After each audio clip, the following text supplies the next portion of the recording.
দেশ ও দেশের বাইরে যেখান থেকে প্রতিবেদনটা দেখছেন সবাইকে আসসালামু আলাইকুম। বিশেষ করে আমরা ছাদ বাগানের টবে বসত বাড়ি লাগানোর জমিতে অনেক সময় সাইট্রাস জাতীয় লেবু গাছ লাগাই অথবা অন্যান্য ফলের গাছগুলো লাগাই। এই সমস্ত ফলের গাছের ক্ষেত্রে সব থেকে মারাত্মক একটা সমস্যা দেখা যায়, সেটি হচ্ছে পাতা কুঁকড়ানোর সমস্যা। আর পাতা কুঁকড়ানোর জন্য গাছে ফুল ফল তেমন একটা আসে না, গাছ মনে হচ্ছে যেন বসে যাচ্ছে দিন গেলে, এরকম একটি সমস্যা।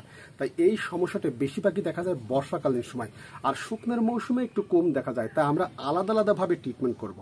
যেমন দেখেন, বর্ষাকালীন সময় কি ট্রিটমেন্ট করলে ভালো কাজ হবে, বিশেষ করে এই পাতা কুঁকড়ানো, আর শুকনোর মৌসুমে কি ট্রিটমেন্ট করতে হবে, সম্পূর্ণ বিষয়টা আমরা আলাদা আলাদা করে দেখানোর চেষ্টা করবো আজকে আপনাদের। তাই চলুন আমরা এই রোগের প্রতিকার কিভাবে করা যায়, বিশেষ করে পাতা কুঁকড়ানোর, সেটা একটু দেখেন।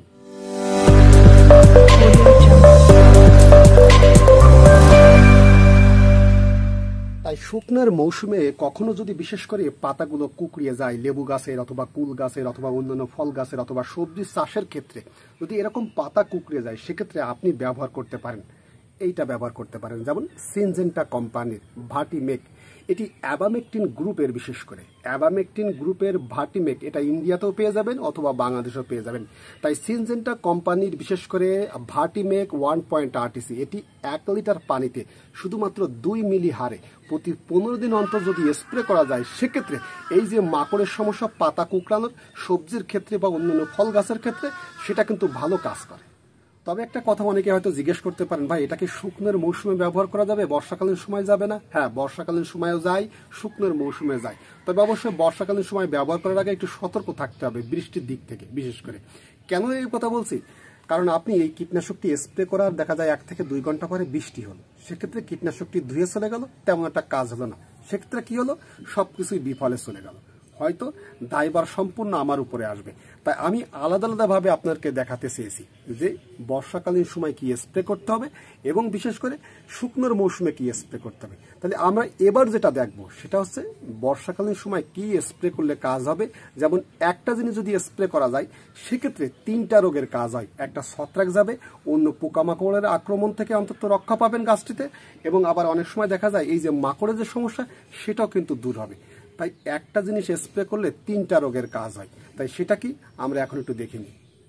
তাই সর্বপ্রথম আমরা যে কাজটি করব সেটি হচ্ছে এরকম স্প্রে একটা মেশিন নেব এবং 1 লিটার পরিমাণ পানি নেব। দেখছেন, 1 লিটার পানির ভিতরে যে জিনিসটা আপনাদের দিতে হবে একটু খেয়াল করেন। যে কোনো কীটনাশক এবং সারের দোকানে যাবেন, যাওয়ার পরে বলবেন যে আমাকে বিশেষ করে থিয়েবিট দেন।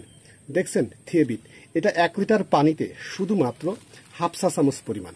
দেখেন, 1 লিটার পানিতে হাফ চা চামচ পরিমাণ এই থিয়েবিটটা দিয়ে দিবেন, যেটা ফুরাডান বললে অনেকে হয়তো চিনবেন। এর 100 গ্রাম নেবে 30 টাকা, হয়তো কম বেশি হতে পারে অন্যান্য জায়গা বিশেষ।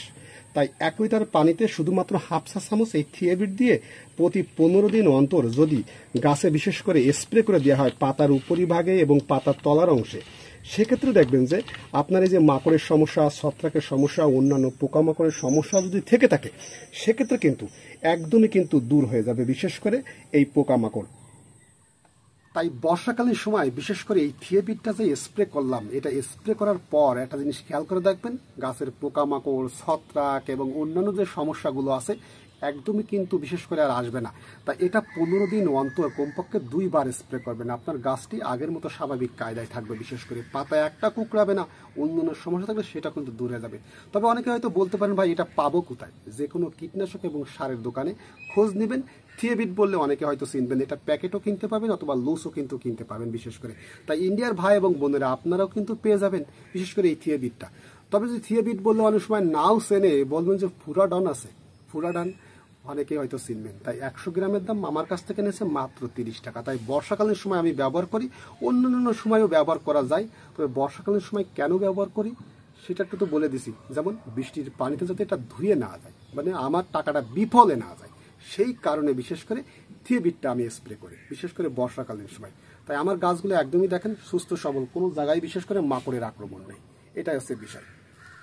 তাই বিদায় নেওয়ার আগে অবশ্যই আপনাদের কাছে হাত জোর করে একটা অনুরোধ রাখবো, সেটা হচ্ছে এর আগে যে বিশেষ করে আমার ভিডিওগুলো দেখতেন রাজু গার্ডেনিং, ওই চ্যানেল থেকে, ওই চ্যানেলটা এই সমস্যার কারণে ভিডিও এখনো আপলোড হয় না।